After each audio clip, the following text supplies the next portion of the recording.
bookshelf on Gumtree. Don't buy from Morgan. Don't do it. It's never worth it. Run. And the plot thickens a bit more. I know you're as curious as I am, but don't do it. Morgan! Abso-freaking-lutely. Ah! Ah! Morgan is mental, mate. Morgan, no. Run. Here's how this went down. Wait. Are we allowed to watch all of it? How old is this? This is on his channel. Okay. It's pretty old. It's gotten a lot of views. Okay. All right. Lol, it was supposed to be time-stamped to a specific story. Oh, it was on something. I'll reopen it then. You didn't see that, chat. Look away. Right here. Okay. We can watch from here. Fuck. Okay, here we go. Ah, fuck you. Or, hear me out. We don't watch all of a long-form content where you can go watch it all and give him a like, subscribe, and give him lots of hugs because he's cute. Okay. Give the scales. No. Walking to Sky, Chapter 1. Chapter 1. I bought a bookshelf on Gumtree recently. It was an amazing experience. I'll quickly tell you about it and then I believe Gumtree's like some of the apps I use where you can like buy secondhand. Is it still not loud enough? Are you sure? You say so. Alright. read the book, but I found it strange because it made me start to think about the way like our methods of communication have sort of changed over the years. You know, in the old days, if you wanted a bookshelf, you'd just go see Gareth the bookshelf guy because he was the dude in your tribe that made the bookshelves. He had a little bookshelf cave. He was reputable.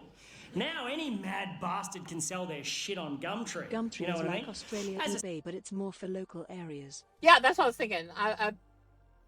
We have stuff like that here that's kind of like eBay, but it's for local areas. It's basically you sell your stuff.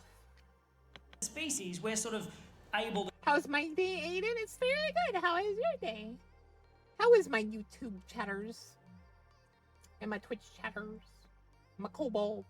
cope with knowing and gossiping about around like 100 or 150 people. That's like the limit of our tribe.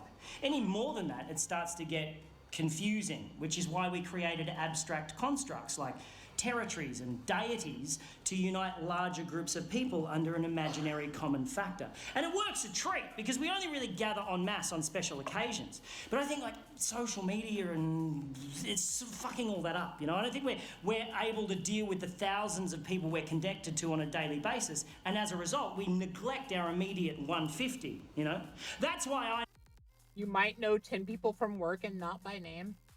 I never get invited to parties anymore. I already apologized to I Wicked. ramble on about... Yeah, YouTube chat. See, here's the funny thing about the OBS is I still haven't gotten used to this, that it normalizes to regular chat. So in my ADHD brain, I see chat moving, and I don't realize YouTube's not there. So I have to actively like remind myself constantly, go like, go to multi-chat, go to multi-chat. That's why I missed a lot of you guys yesterday. I got on it near the later half of stream and started noticing everyone. Veganism and fisting old ladies. Oi! Don't do that, Randy. It's because I'm not on Facebook and everybody just assumes you are. I am so behind on the births, deaths, and marriages of my friends that I feel like the time traveler's wife every time I go to a party. I'm like, this is Tim, he's our son, he's 6 now. Fucking didn't even know you were pregnant. Anyway, and you know smartphones aren't that great. You know that, right? They're not that great. You don't need the internet in your pocket. You work at Coles, okay? You're not working for the president. You don't need it. You don't need that much information. And also, what was the point of developing opposable thumbs for you to take a photo of your head and post it on the internet and then just stand by for validation? So true, Randy. So true. So true. Do you guys need validation? I need validation. No one gives a fuck about your head. I like my head. They'll only validate it in order to gain permission to post a photo of their own head on the internet and stand by for validation. The people who give a fuck about your head will at some point see it in real life. Fuck your head and the neck it rode in on. You're here, except for my head. Your vanity is sucking up my bandwidth. Absolutely. Anyway, this is what's going through my head as I'm on Gumtree looking for a bookshelf, because you know when you put something in the search in Booktree, what the fuck? When you put something in the search on Gumtree, I'm having a stroke up here. Yeah, when you put something in the search, right, and like, there's always a couple of things that come up in the list that are like the polar opposite of what you search for. I'm like, get out of my head, Gumtree algorithms, conspiracy. No, but seriously, you type it's like bookshelf, and it's like bookshelf, bookshelf, bookshelf, gramophone, bookshelf, bookshelf, bookshelf, combine harvester. Yeah, what the this fuck? guy is definitely Australian. Face is Australian. That's actually a pretty good price. Anyway, on this particular day... That is what I do. I'm like scrolling through the stuff that I'm trying to look at, which right now I'm looking for the exact kind of fan I have so I can take its fan blades and replace my old one, because I need my fan back badly. Because the bugs are starting to not like the outside. They like my like stagnant air room that sometimes smells sweet. I'm not having a moment. You are! Ah! Ah! Okay, existential crisis ever. I found 2 bookshelves that worked for me in terms of cost. But yeah, I'll see like a bookshelf in the middle of all my fans, and I'll be like, well, that's not a bad price. Yeah, I don't need it. And more importantly, geographical convenience, because I'd be fucked if I'm driving to Broadmeadows to pick up a bookshelf, right? So I type in bookshelf and I see the 2 things, and I'm like, okay, one salary is Kathy, the other is Morgan. I Don't buy from Morgan, she's a witch. send them both the same text message. Hello, I saw your bookshelf on Gumtree. Is it still available? Kathy texts back straight away saying, sorry, it went this morning. That's cool, Kathy. I'm sorry I gave you an annoying voice in the retelling of this story. Morgan's response came through a couple of minutes later and simply read, it was my wife's bookshelf. Run. I don't want to say pre-watch, but run. How do you respond to that? Well, your wife's bookshelf was very nice. Aside from the fact that it doesn't answer my fucking question, his use of past tense in that sentence. It's not the Australians themselves, still. Calm down. Allow yourself. Sentence unnerved me slightly. That's what I'm saying. Like, the past tense just screams, I'm gonna make you uncomfortable. I'm like, oh, I should probably just find another bookshelf. And then I noticed he lived in the suburb next to me, so I replied, is it still available? He responded with the letter Y. Just a Y? Is he I assume yes. I'm gonna go with Y's yes. asking me why I want to know if it's still available? Or is it a Y for yes, and he's so in the throes of grief that he can't manage the E and the S? I assume Hi! Hi, Yin Yin. it's a Y for yes, so I respond, cool, I'll take it. When's a good time to come and pick it up? No reply for 15 minutes. I'm like, oh, he's forgotten about me, fuck it, I'll find another bookshelf. And then when his reply actually does come through, I realise he spent those 15 minutes crafting his response because it's a fucking thesis. He must have felt so bad about only using a single consonant in his previous text that he just massively overcompensated with this one. Also, for some reason, felt that the use of punctuation, entirely unnecessary. I used to do that. So it's just... And then I started to read back my own text and be like, I should go back to using punctuation. just one obscenely I hope your fries are dade and your frees are dast. Yes, you too, Yin Yin. long sentence which reads, You must come and pick up now. I only have short time here at house and also it wide. So bring van or trailer and their stair. But I can help you carry downstairs. If you come park out front, walk up past ring bell, and I will help you carry it to trailer or van. I only accept cash. And if you do not come now, I will sell it someone else.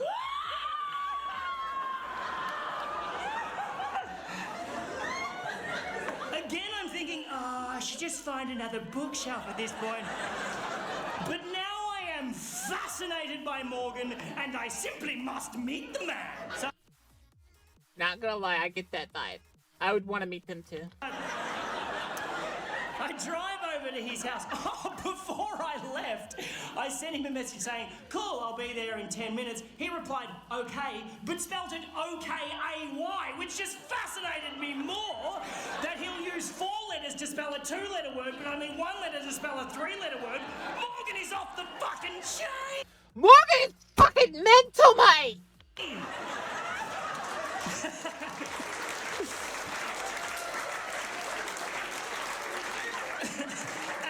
Driving over to his house, I'm trying to picture what he's going to be like, you know.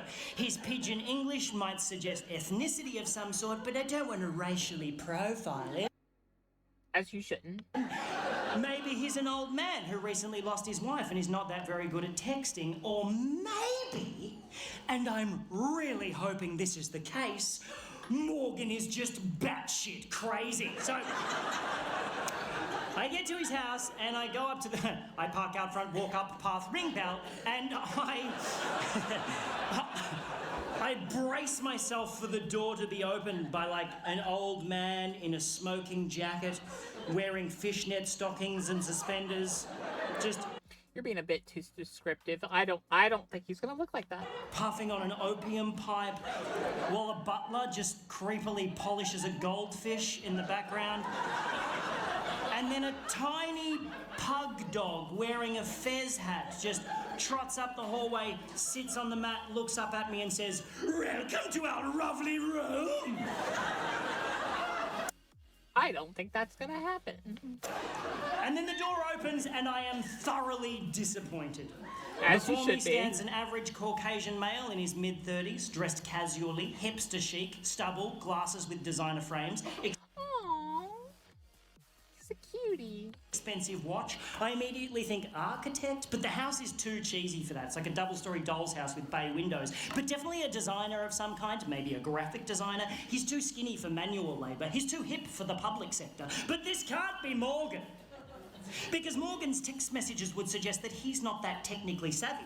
And then the man standing in front of me says, "Hello, my name's Morgan." And the plot thickens! He invites me in, shakes my hand, closes the door, and 20 minutes later, I will be witnessing Morgan perform some of the most aggressive acts of violence I've ever seen in my life, and I will be speeding away in my car, bleeding from the face. Here's how this shit went down. Why did you fight Morgan? Morgan just wants to be themselves, okay? I go into the house and I notice 2 things immediately. 1, this is a house in the throes of renovation. Nothing too extreme, but there's like drop sheets on all the furniture, there's freshly painted walls, there's a bathtub wrapped in plastic in the hallway awaiting installation. Someone's doing some work on this house. The second thing I notice, on the way up the stairs to the 2nd floor, on the 1st floor landing, is a wedding photograph featuring a very cleanly shaven Morgan with a very beautiful bride. Very much in love. She's not dead, is she? The photograph is very much on the floor and the glass in the frame is very much smashed. She's not dead, she's left him, and the plot thickens a bit more for Morgan. And as Morgan unceremoniously, kicks the photo frame to one side on the way up the stairs, I really wanted to pry into Morgan's life and ask heaps of inappropriate questions. Don't do it. It's never worth it. I know you're as curious as I am, but don't do it! He might want to stab you. And then you'll have to cleave him in 2. And then you'll have to hide the body. That involves fire and formaldehyde. Anyways. But he was clearly a broken man. He had this terrible air of sadness around him, so I didn't want to intrude. Luckily for me, though, I didn't have to, because Morgan immediately began oversharing and told me the He has ADHD. You start oversharing it with no prompt, you have ADHD. whole fucking story. Because you're inside your head, you're like, I should probably explain why I'm being very rough with this photo, so that this person isn't left in the dark. Because, like, if you're a curious person and you're ADHD, which usually means you are, you tend to feel like everyone else is curious. And once the curiosity Satan, you know you didn't want to be left in the dark. So you don't want them to be left in the dark. Thank you, Morgan. I shall hang off your every word and then retell your tale to 200 strangers and record it for a fucking DVD.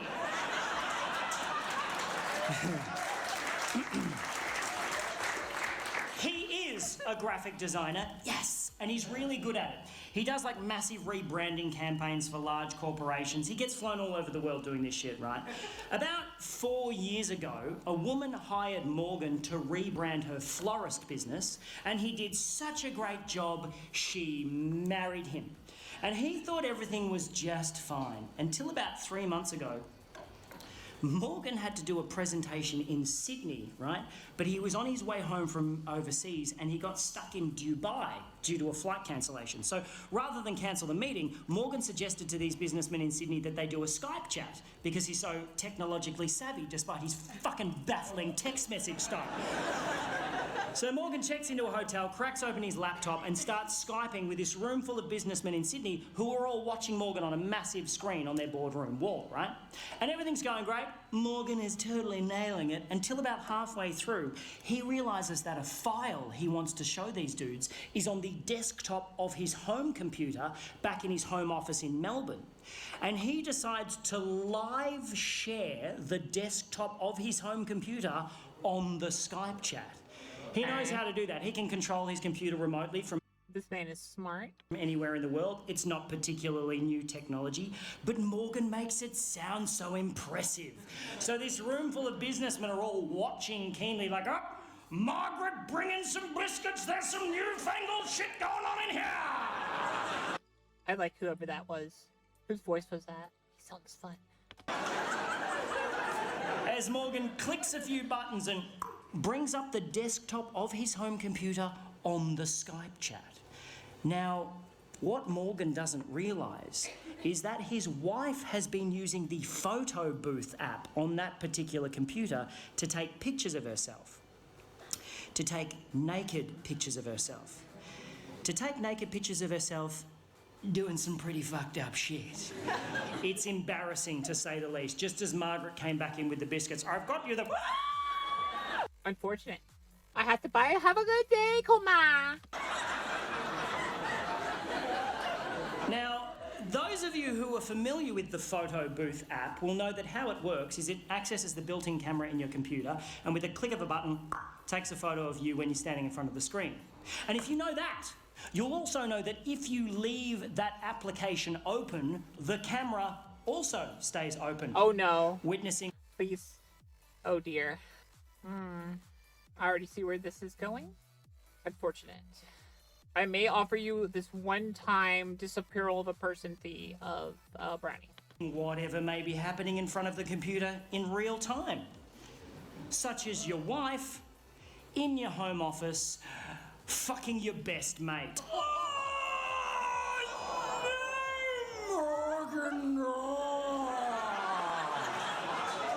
Morgan then goes on to tell me she's keeping the house, his former best mate is moving in, and while they're out for the day happily shopping for fittings, Morgan must suffer the indignity of moving his shit out and selling the stuff they don't want on Gumtree to this guy. It's at this point of the story that Morgan starts crying. He breaks down, and I do not blame the man. Morgan needs a hug. Let's give Morgan a hug, guys. And it's fucking horrible, and I just want to give him a big hug and say, everything's going to be all right, Morgan. But I am holding the full weight of a bookshelf halfway down a set of stairs, and Morgan is the only thing stopping that bookshelf from caving my face in. I was like, Morgan! Morgan! Morgan managed to pull himself together for about 8 seconds and then just went bah and let the bookshelf go. I fell backwards. It literally rolled over me and took out the light hanging above the staircase. I'm now lying on my back getting showered in broken glass as the bookshelf turned end over end and just went thonk right through a freshly painted wall at the bottom of the stairs. I'm like, oh, ah, ah, ah. I don't blame Morgan, but I also be very concerned. I've got a tiny cut on my forehead, which is just pissing blood for some reason. Apart from that, I'm fine. Okay. Morgan, however, he's not fine. Morgan is the opposite of fine. Something happened when the bookshelf lodged itself in the wall, and his sadness just went away in a second, and he started pissing himself laughing. Hysterical. And he had the creepiest laugh I've ever heard in my life. I'm standing going, this is weird, and he's going, like some sort of demonically possessed baritone kookaburra. Kookaburra?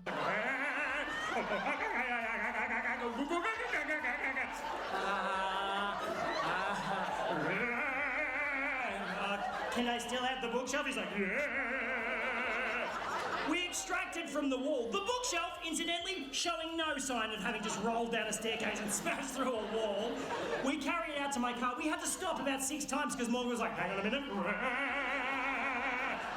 We got it to my car, put it on the trailer, and Morgan was in such a great mood, he let me have the bookshelf for free. Oh! I'm glad that made Morgan happy. Don't smash more of the house, Morgan. I feel like it sounds like it's a nice house, and I don't know if you'll feel happy afterwards when you have to clean it up. Now burn the house down? I mean, yeah, that's the other option. Also, he could probably sue them.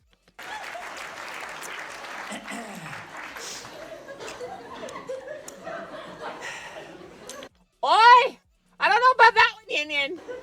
And that's where the story should end. There's more? Poor Kay? For me? But there was something about the bookshelf going through the wall that flipped a fucking switch in Morgan's head, and he is now hungry for more destruction. So as I started tying the bookshelf down to my trailer, Morgan just strolls over to like an upright mailbox on the front lawn and just starts trying to wrench it out of the ground, just really putting his back into it. I'm like, you okay, buddy? He's like, yep. He pulls it out of the ground, whereupon he wields it like a fucking battle axe and just starts smashing up the front garden, just beheading the daisies, fucking up the lavender. I'm like, oh, hey Morgan, maybe you want to stop and think about that. And he wheeled around and looked at me like Jack Nicholson chasing Shelley Duvall up the stairs in The Shining. Run. And said, why don't you mind your own fucking business? Yep, cool man, yep. Now, I like tying knots. I'm quite good at tying knots. If I tie something down, I take my time because I want it to stay there. But as Morgan nonchalantly strolled up the driveway, rolled up the garage door, and put the mailbox through the windscreen of an Audi, I must admit, I kind of rushed my knot tying job. I got in the car, I'm about to drive off. I'm like looking at the house going, oh, I'm sure he'll be fine. And then an armchair smashed out of an upstairs window and just went doink, doink, doink, doink down the front lawn. I was like, what's my duty of care in this situation? Help him. Help the man. I didn't want to call the cops on him. I didn't want him to trash the house. I'm like, fuck, I'm going to have to talk to Morgan. So I got out, I walked up the driveway, shitting myself. You know when someone does something really violent and you're just like, fuck, we're not supposed to do shit like that. Yucky, just yucky feeling in my tum-tum. And I'm standing there. Nah, Alan, I'd help him. I'm like, you know, Let's ball. Standing there in the garage, and there's I may not be the strongest, but I'll make sure you're satisfied. like an adjoining door in the garage that leads into the house. I can see in through the door into the house, up the staircase. It's like a wooden staircase, and I'm standing in the garage just going, Morgan! Morgan! Like I was calling a cat for its dinner. Like, Morgan! Moggy, moggy, moggy, moggy, moggy! And then I notice a small trickle of water start to come from the top step. It is in this moment, in my risk versus assessment, that it is now time to leave. And then a little bit more water, and then quite a lot of water. Just pissing down the stairs like a shitty water feature. I'm like, that can't be right. And then Morgan appeared on the top step holding a hammer like this. Bah! I was like, whoa! He's like, starts running at me, wielding the hammer, going, bah! I'm like, oh no, man, I just wanted to buy you a bookshelf. He's like, run straight past me. I'm like, where are you going? He's like, bah! Made a beeline for my car. I'm like, no, man, stop. He's like, stop it, just stop. He spins around and goes, I just checked my phone. She texted me 15 minutes ago saying she'll be here in 15 minutes. We gotta go! And gets into my car. Where you want to go, bud? Jesus. Where you want to go? Down the lawn, get in the driver's seat. I'm like, what was with the water? He goes, I put plugs in all of the sinks and turned all the taps on. I'm like, that's fucked. He's like, just drive. I was like, nah. I took off so quick, rounded the corner at the end of his street, and the bookshelf just went, boosh, and exploded against the guardrail. Just exploded in a shower of badly tied knots and broken dreams. So me and Morgan just fucking left it there. Like a little breadcrumb for his ex-wife to find on the way home to her destroyed gingerbread house. I dropped Morgan at a train station. I have never seen him again. And that, my friends, is why I no longer shop on Gumtree. Thank you very much. Nah, I'd shop in there again. That sounds like fun. Thank you very much. Randy's awesome, by the way, guys. Randy is awesome. Fuck. You know my favourite bit of that story? I just made it up. He's lying. Yeah, it's not true. There is no Morgan. There is a Morgan. It's very unsatisfying, isn't it? No, it's real. I don't believe you. But I saw him in my head. I saw Morgan in my head.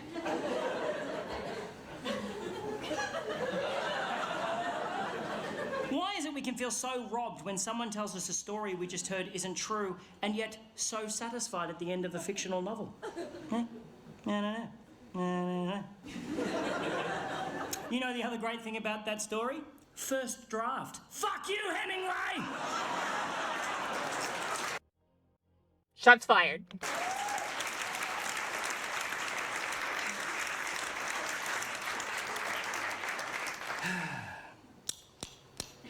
I can't end on that, can I? Those lies? We did not come here to be hoodwinked, sir.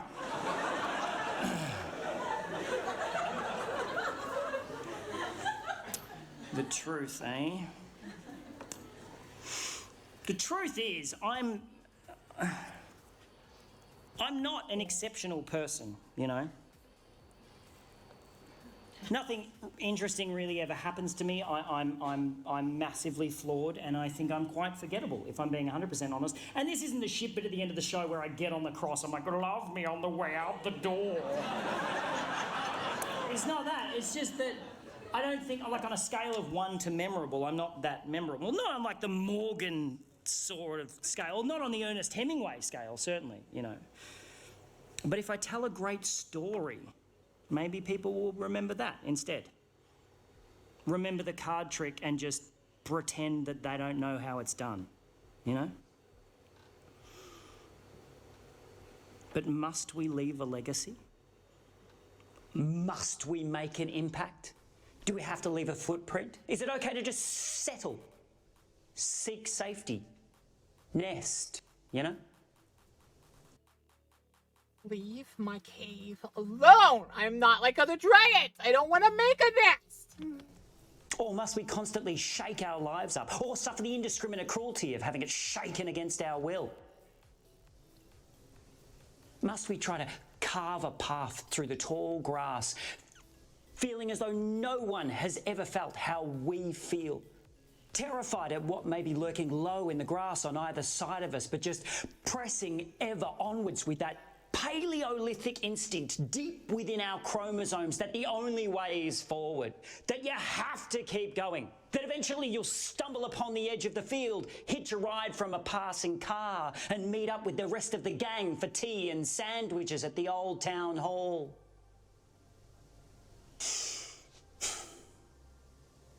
Do we feel like the path that we are carving through the grass is all our own? Only to finally float above the field with the sweet relief of expiration and realise that the field is insignificantly minuscule in size and that there's only one path through the grass. The exact same one that every human has trod before us and will ever This after. piece of sentient gum is Just more Australian stumbling than I am. blindly. Yeah, because only your face is Australian. His body is. Along He was made in Australia. a tiny hyphen between the words birth and death. That's too philosophical. I'm starting to have philosophical thoughts and shower thoughts. And when reduced to that level of crisp simplicity, fear cannot exist. So,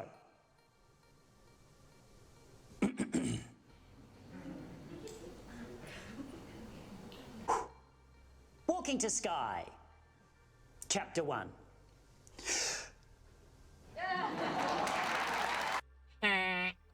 I like it. I like it. Fuck you, Hemingway. I know, right? Is it still available? Is it still available? Yes, I know. I figured that when he started reading the book and it ended. I want to eat the gum. You want to eat the gum? Don't go watch him. Give him a like. It's Randy.